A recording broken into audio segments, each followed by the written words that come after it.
As I've been working on the archaeological aspects of the site, and we've heard this morning Vladimir's wonderful lecture about the history of the site. I'm not going to go too much into the history of the site. I'll talk mostly about the materiality of the site, the development of the site itself, what we can find in the archaeological record, some of the ways that we go about looking for that archaeological record, and then I'll also present just a few examples of the way archaeology can be presented. I won't be necessarily looking at the architectural solutions, but the way that the architecture deals with the archaeological finds. As I said, Vladimir went through the idea of the history of the site, but there are a few things here which I will actually point out even at this very early stage. The first thing is, of course, the subjects of when the first synagogue in Vilnius was built. This is a question which we have. This is a question which archaeology is one of the tools that we can be used to maybe to solve the problem. We hope, maybe not, but certainly that is one of the aspects that we're looking for when we're talking about the archaeology of the site. The other aspect we see as very, very important was also raised by Vladimir, which is the whole subject of the site as a complex, as a JCC, as it would be in the American sense, of a communal center, which includes within it a whole series of other structures and buildings which are no less important or less unimportant, whatever which way you're going to look at it, than the synagogue itself. One cannot exist without the other. They're all part of one complex. They're all part of one part of the communal living of the Jewish community, and we've got to see them together. And so the Shulhoyf really has to be looked at in that way. As I said, we were excavating the Great Synagogue, and as we also will be excavating the Shulhoyf. And in fact, our excavations of the last few years have concentrated only on the external buildings of the Great Synagogue, whereas the first excavation of 2011 did actually do some work on the earlier structures. So this is the plan of the Great Synagogue, which you obviously all know, you've all seen before, with the Great Synagogue at its center, the various other structures around it, the various other buildings, the Kloisen and the Tu Stiblach, and the bathhouse and the Mikvaot building, and also the water structure, number 15, what's often called the community well. In fact, not a community well, but a cistern where the water was collected for the community itself. And as we move on, we can see, of course, the documentation, which forms the basis of any archaeological work, and especially when we're talking about historical archaeology. When we do historical archaeology, unlike prehistoric archaeology, we can definitely go to look for the sort of documentation which we all know, we all are familiar with, which will form the basis for the work we're doing in the field. We don't need to sort of feel our way in the dark. We can certainly use the documentation that we have, and obviously the pictures are very useful, and of course extremely useful are some of the earlier documentation of the site. This particular plan drawn up by Leonid Vilna in 1893, which is a very important documentation of the site, and obviously this documentation of the site was not done with the idea of doing documentation. The idea of this plan was to do a reconstruction of the synagogue itself, and this forms then the basis for our work. I would like you to all look at the plan, especially at the lower part. Do we have a pointer here? We do, don't we? There you go. Not working. When we look at the lower part of the plan, we can certainly see the steps going down into the synagogue, the way the synagogue is set lower than the street level. And this is a very important aspect for us, because we know that the synagogue was very heavily destroyed after the Second World War and during the Soviet period. And during the Soviet period, this destruction was down to the level of the street. So what are we going to find of the Great Synagogue? Luckily, the Great Synagogue is set below street level, which means that when the destruction happened, the synagogue becomes a sort of bath, an underground bath, which everything is pushed into the synagogue basement. So the fact that the synagogue is set below the street level saves some of the information. At least the lower part of the building itself will be saved for the archaeology, and will be saved to be also shown to the public in the future. And that's a very important aspect of the work itself when we're going to work at the site archaeologically. The other place that we are also looking for, places which are underground, is the whole area of the bathhouse and the mikveh building. Again, the mikveh has to be below the street level, has to be in the ground, and because of that, it has to be set below the level of the street, and therefore below the level of destruction. This is the preconception. That was our hope, and then in the end we did find that also was what we actually found in the field, is that we could use that understanding of the way the destruction happens as a way to find some of the information during the excavation itself. And as we look at the destruction process, we can look over here at this Luftwaffe photograph of 1944. In fact, the larger picture, is a picture taken on the 10th of July, 1944. This is the day during the Battle of Vilnius when the Red Army and the partisans are going into the area of the Jewish quarter, and you can see the burning of the buildings in the Jewish quarter. It's very much informative to look at the buildings themselves. Where you see buildings which have roofs on, you can see the building is still whole. So you can see how many of the buildings, even of the Jewish quarter itself and of the two ghettoot, are still standing at that time. And you can also see where the letter A is marked is the area of the Great Synagogue. And after the fires had died down, we can see the level of survival of the buildings. Of A is the area of the Great Synagogue. The letter B is the area of the bathhouse, which I will be discussing in a moment. And you can see all the other buildings around them are still at this stage really in a state where they are still salvageable. That destruction is something we all know about. We've all seen these pictures, and I think we've shown some of these pictures before about the state of the buildings and how they were still recoverable right up into the time of their bulldozing in the 1950s. Before it was asked who designed the plan to destroy the synagogue and the buildings around it, it was an architect by the name of, I think, Ludmila Anakina, but I'm not quite sure. I can look it up in the sources. But she was the architect who designed the plan, first of all, to widen the street of German Street, of Voikichu Street, from 15 to about 35 meters, to move the buildings onto part of the Shulhoyf, covering the number 11, which you can see marked here, which is the well, the community well, and then later to build the school in the middle part of the synagogue, in the area that's marked with number 1.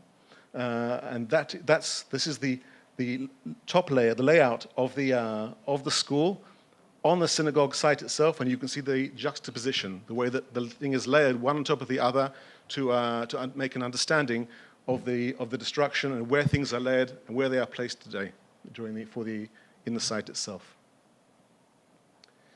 So when we started out the excavation, we had a number of questions. We had a number of questions because archaeology is not done just to go out and look for things. We do things because we do archaeology because we have questions, research questions, which we are asking ourselves, how can archaeology provide the sort of answers we want for our understanding of the site? The idea is not a sort of treasure hunt. That's not the point. So the questions that we were asking ourselves, and I will actually read this part over here, a number of questions. It says, continued excavation of the Great Synagogue to expose the remainder of the Bima and the Torah Ark. I remind you, the excavation was started already in 2011, and I will talk about that in a moment. The floor and the southeastern and northwestern walls. It is hoped to reveal remnants of the earlier synagogue, presumably erected in 1573, and possibly even uncover data that should show if the permit of 1593 to rebuild the synagogue was indeed realized. This could also help confirm whether the Great Synagogue, built in 1633, was constructed directly upon the foundations of the previous synagogue. Dating of extensions on the sides of the synagogue and discovering their development and appearance may shed light not only on the history of the Great Synagogue, but also contribute to the general architectural... sorry, go back again.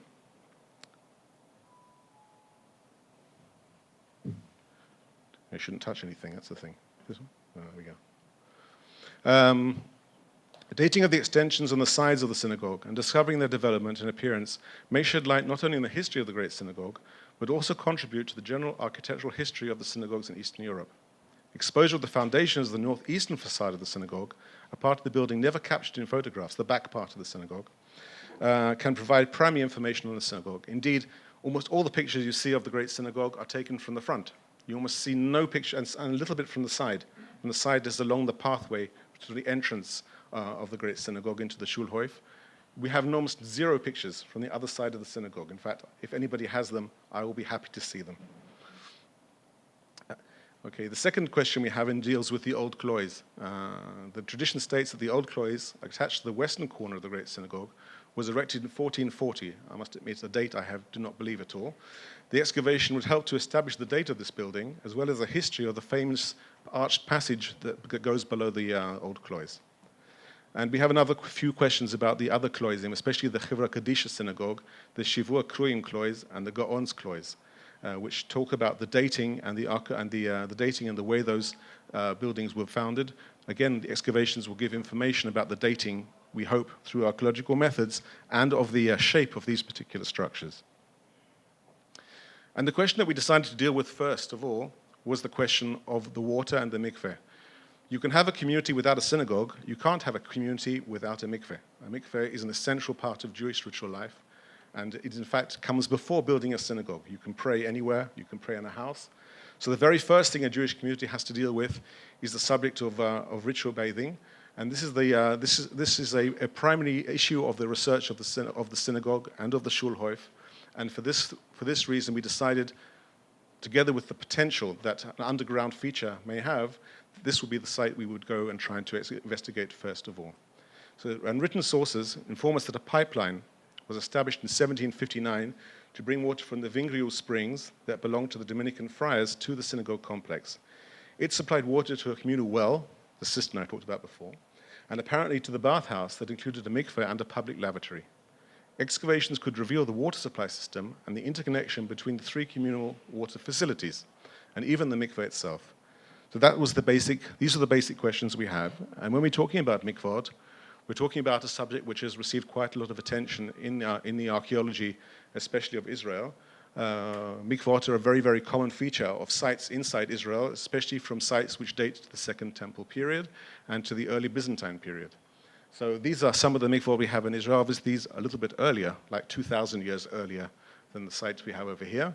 So, but certainly these are the same kind of structures that we'd be looking for when we're talking about mikvot in Europe itself. But the subject of mikvot has been dealt with in Europe. And Thomas Otten, I think, may tell us something a bit later about the mikveh in Köln, which you can see over here in this photograph. But one of a series of mikvot which are found in Germany. And these mikvot are based on the idea that you had to get down into the water table. The water for a mikveh has to be what's called living water, water that comes from a number of sources, a spring, the sea, a flowing river. What you cannot do is use piped water. And so the water had to be reached in some way that it would made it ritually pure. So the way it was used in Germany was to go down, dig a sort of deep shaft into the ground, and to get down into the aquifer, into the water underground, and then you could bathe in that water itself. This is not what we have in Vilna.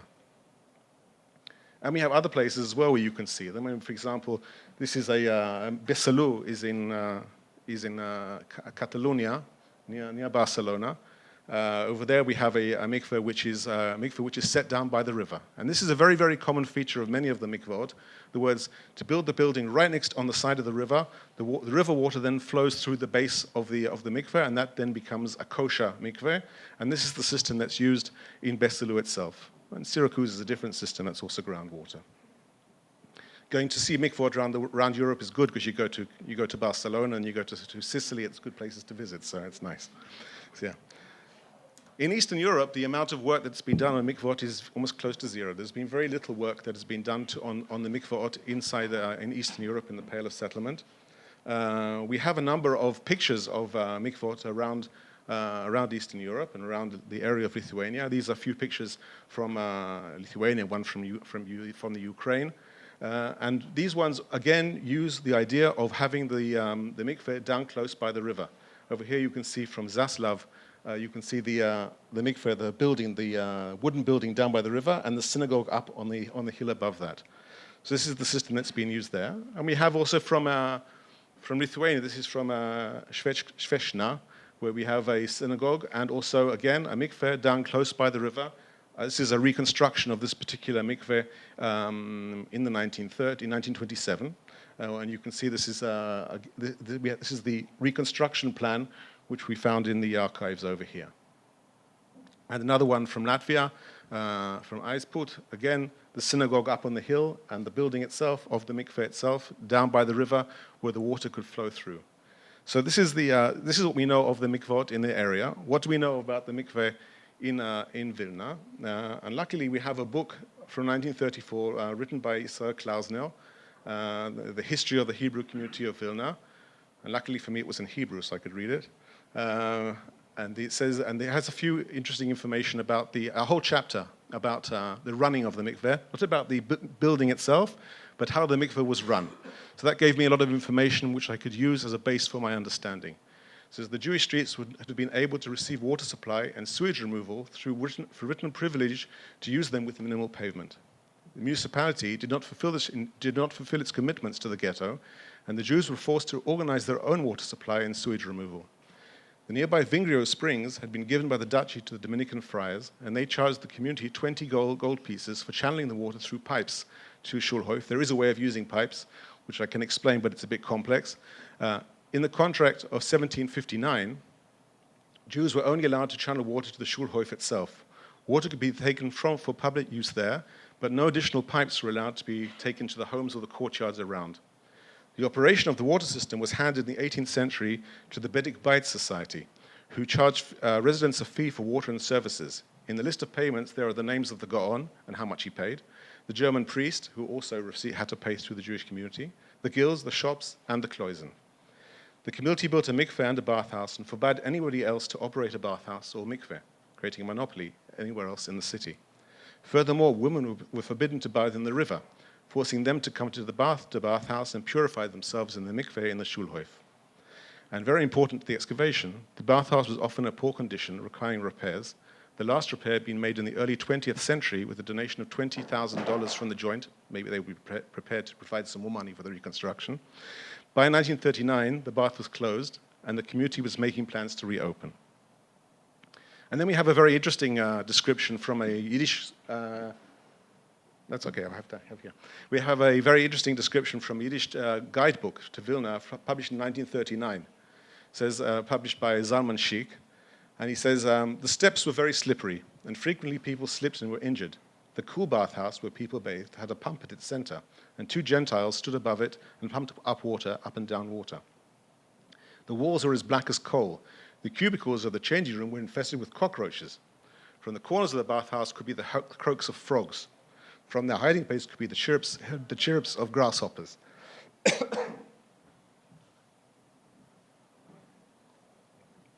So it was obviously not a great place to visit, I think.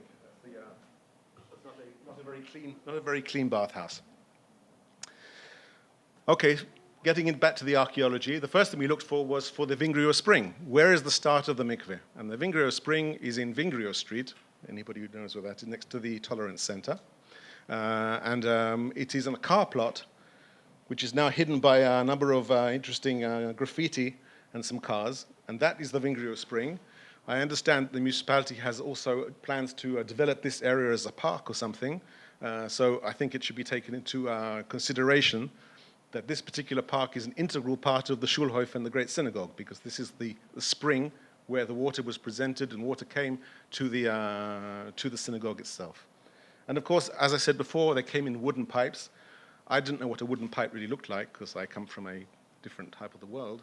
But the wooden pipes, these are the pipes from the Palace of the Grand Duchy, wooden pipes with a metal coupling, or a mufa as we would call it in Hebrew, which is the connecting point between the different pipes.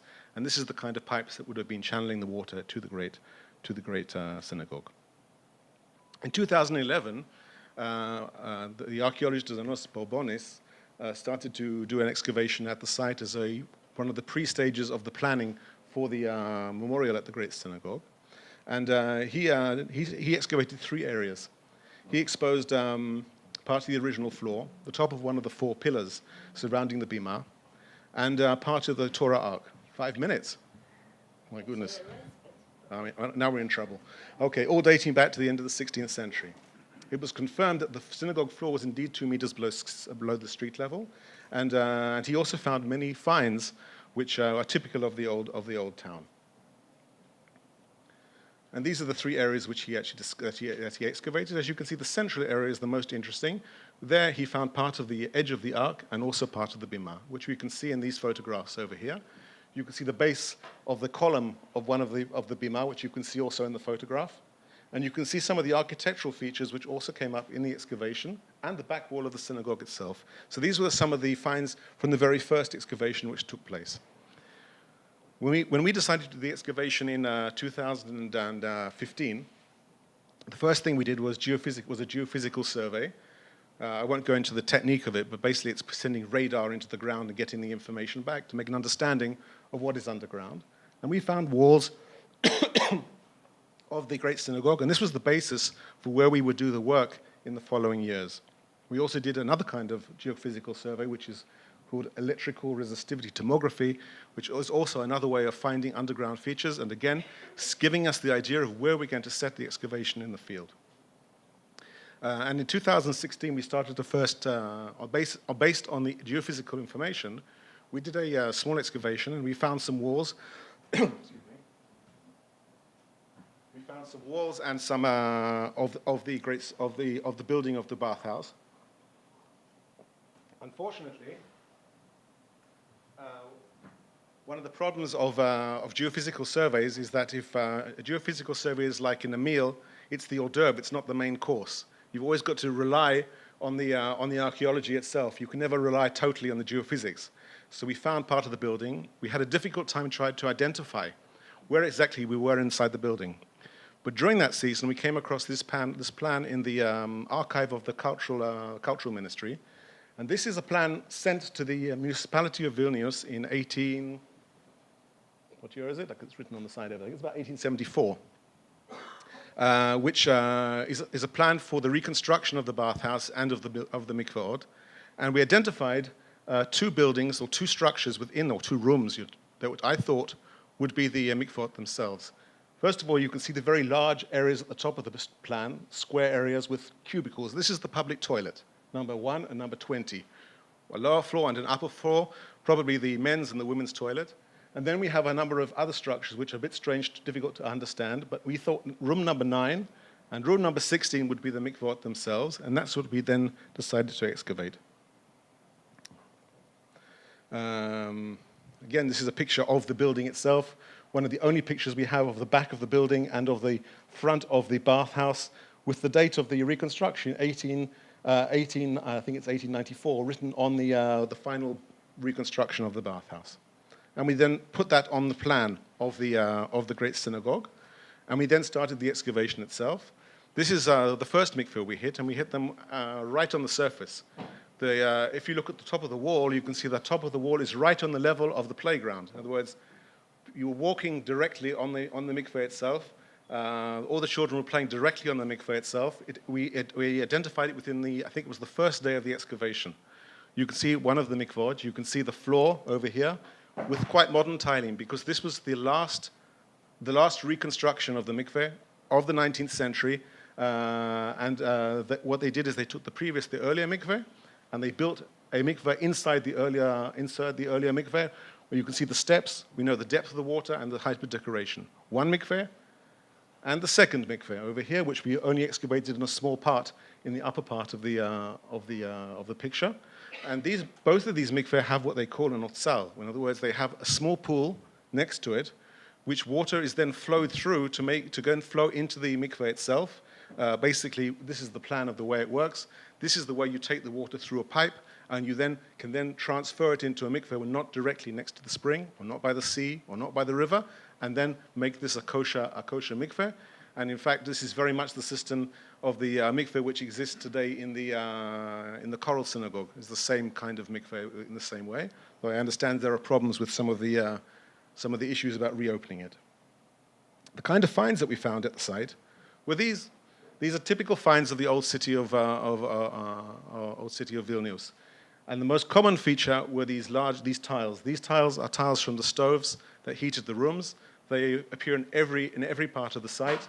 Some of them are quite beautiful, and they really interconnect with the kind of finds you also find, for example, in the Palace of the Grand Duchy. These are some of the more complete examples from there, but these are the same kind of tiles and the same kind of finds that we're finding also in the Great Synagogue. So I'm going to move on to that from that quickly, just to go into the next part, because I don't have so much time. And the vision is for next year is to continue with that work, to continue exposing the mikveh building. And hopefully next year we're going to be going back to the area of the Great Synagogue itself, on the other side of the school, and to start exposing part of the Great Synagogue itself. That depends, as always, on the sort of funding we can find for the excavation, but that's the idea for the coming years at the excavation. And just very quickly, just a few ideas of the way we display archaeology at archaeological sites in an international perspective. And it goes all the way from doing nothing, which is also a possibility, of course, and then to full reconstruction of the building.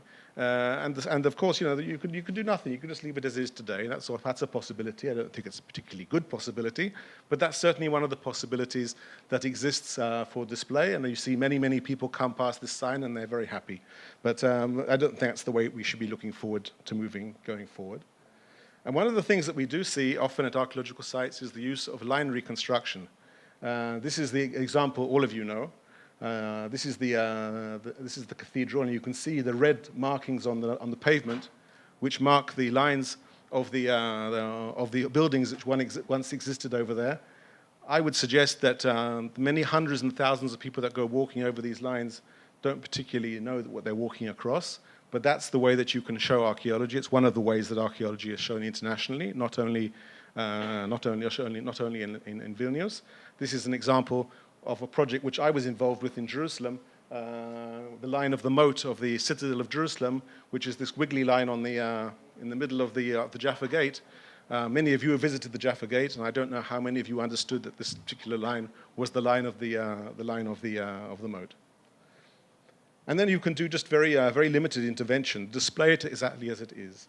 But the problem that if you leave the archaeology as it is like this, is that it falls apart. We back covered the excavation of the mikvah this year, 1 week after we excavated it. And the reason we did it so fast, and people have said to me, why did you back cover it? We wanted to see it. If we didn't do that, nothing would survive. With the climate in Lithuania, and with the kind of building materials, it falls apart almost immediately as you excavate it. It's got to be conserved immediately. So the only way you can conserve something when you're doing it in a situation like this, where there is no conservation immediately available, is to back cover immediately. So everything is back covered. This is the best thing to do in a situation like this. And for those reasons, that's the reason we back covered instantaneously. We now know exactly where everything is.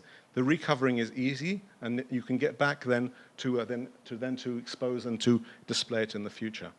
And these sort of things, and the minimal kind of interventions, are the ways that you do a real disservice to archaeology. Leaving it exposed as it is a disservice to archaeology. What happens, everything falls apart. And you can see some examples which I've seen going around Lithuania of things that you may know, the excavation of the Vilna city wall, which looks like this. I don't know if anybody noticed it as they walked past in Pilimo Street.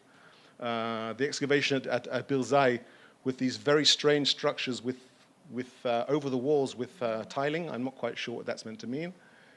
Even in Kaunas, where they make a archaeological window, down below it's full of confetti from the weddings next to it, the wedding hall. I don't know how many people even notice this or understand it. These are ways you can deal with it, but it's not ways which I particularly recommend. And of course, these problems exist not only in Lithuania, they exist in Israel, they exist at Pompeii, they exist in London and Tunisia. When archaeology is not treated, not conserved, and looks like this just after a very short amount of time. That wasn't meant to happen. Okay. And of course, you can do conservation and outside presentation of archaeology, but this is not the Lithuanian case. We have over here sites like Mykene and Rome and places like that. I know I'm going to finish as quickly as possible, but where you have stone structures. Would be wonderful if you had these sort of classical structures, and if the Great Synagogue was looking like this, you could do that. Not the situation here. And when you can do that, what you do display outside in Lithuania and in Northern Europe are places like Kirnave, where you have the hills, but the buildings that are there, you can't even see them. They don't exist any longer. They're not displayed. You're taken there and you're shown a site which looks stunningly beautiful, but you can't see anything of the buildings that are there. Not there, or Maiden Castle in Britain. Again, beautiful hill site, a hill fort.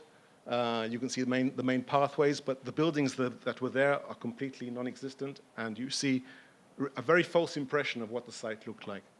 Or you can go to places like Chan Chan in Peru, where you have no rain, where mud brick can survive even without any rain, and there you can see mud brick, a mud brick situation, or materials which are organic materials which don't disintegrate. So then the only solutions in situations like that internationally is covering those sort of structures with some sort of other structure. We have examples from Jerusalem, from the Louvre in Paris, from El Born in Barcelona. This is the way that it's been done internationally. And you don't need to ask us because you've done it yourselves. At the Palace of the Grand Dukes, you have a really superb example about how to display archaeology in the basement of a building.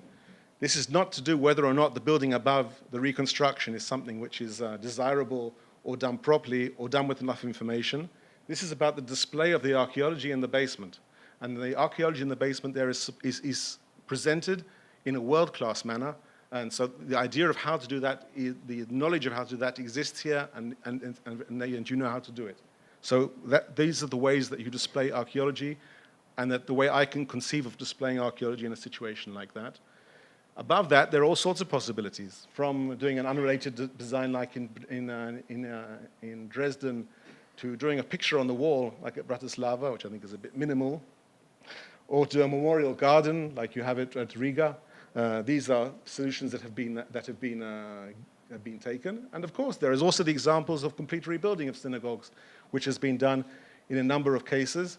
I can talk about one case which I was involved with personally, which was the top one, the Chulhoyf Synagogue in Jerusalem. A synagogue, by the way, built by Lithuanian Jews in Jerusalem in the 17th century. In other words, Jews who are the 18th century rather. The Jews who were followers of the Gaon went to Jerusalem and built a synagogue, and that synagogue was the main synagogue of Jerusalem right up until 1948, when it was destroyed by the Jordanians. And that building eventually the decision was to rebuild it. And today you can see that's the rebuilding of the great synagogue. Whether that was the right decision is a question, of course, that is open to everybody. The one thing that was the basis for that reconstruction was complete and total documentation of the previous building that could be used for the reconstruction. Full architectural plans, full understanding of what's inside the building. And this is very, very important when you're considering a subject like that. And that is one of the biggest problems. And of course, that isn't restricted to synagogues. Of course, there are many structures where there has been major reconstruction and rebuilding of previous buildings, possibilities, Riga, Dresden, Warsaw. These are places that many people have visited and known about. And finally, just a few of just taking those ideas and sort of moving them on.